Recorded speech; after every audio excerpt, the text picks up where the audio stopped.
Late in the winter of my 17th year, my mother decided I was depressed.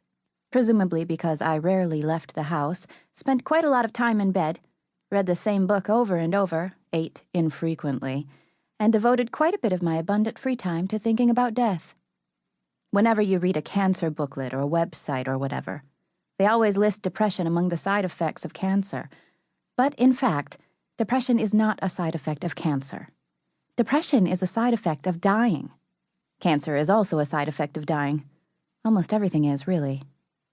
But my mom believed I required treatment, so she took me to see my regular Dr. Jim, who agreed that I was veritably swimming in a paralyzing and totally clinical depression, and that therefore my meds should be adjusted and also I should attend a weekly support group.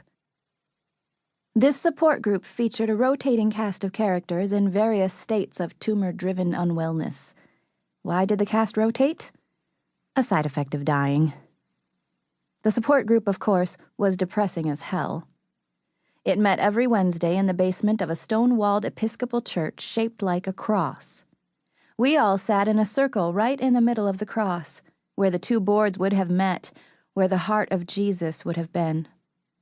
I noticed this because Patrick, the support group leader and only person over 18 in the room, talked about the heart of Jesus every freaking meeting, all about how we, as young cancer survivors, were sitting right in Christ's very sacred heart and whatever.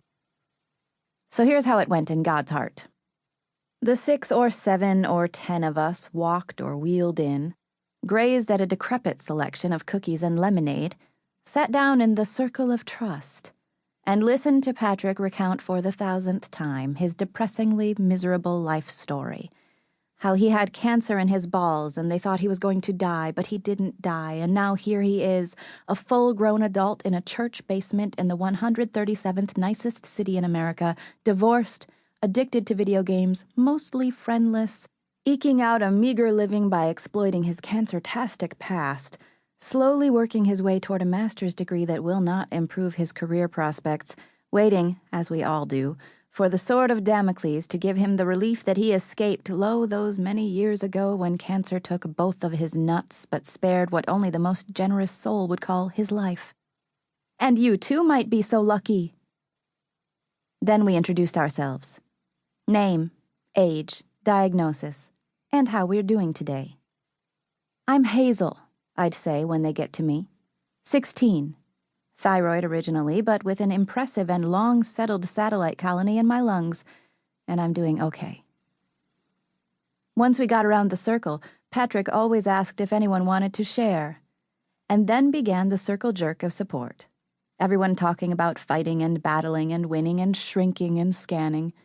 To be fair to Patrick, he let us talk about dying, too. But most of them weren't dying.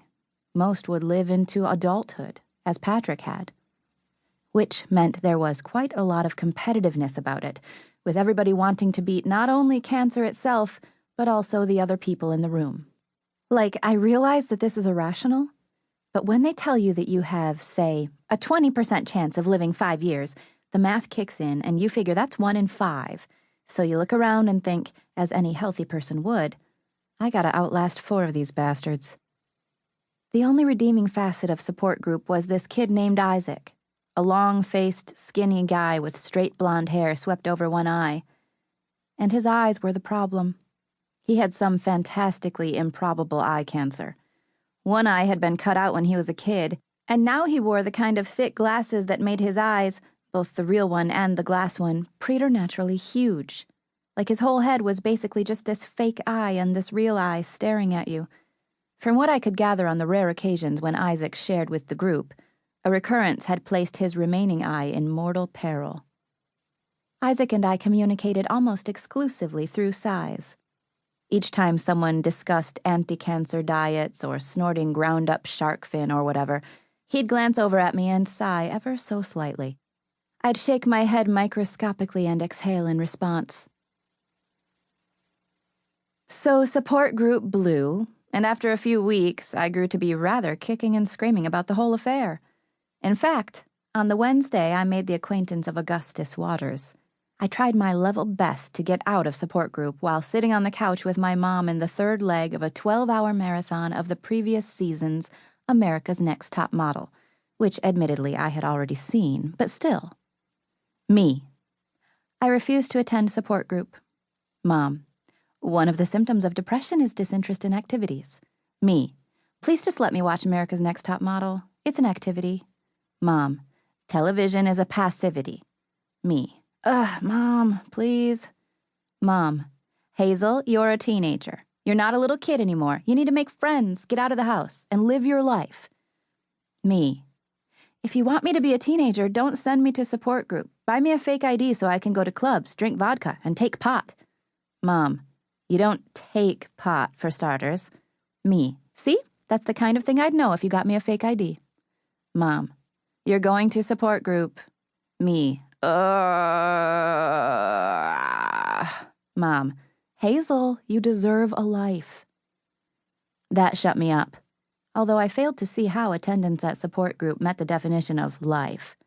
Still, I agreed to go, after negotiating the right to record the 1.5 episodes of ANTM I'd be missing.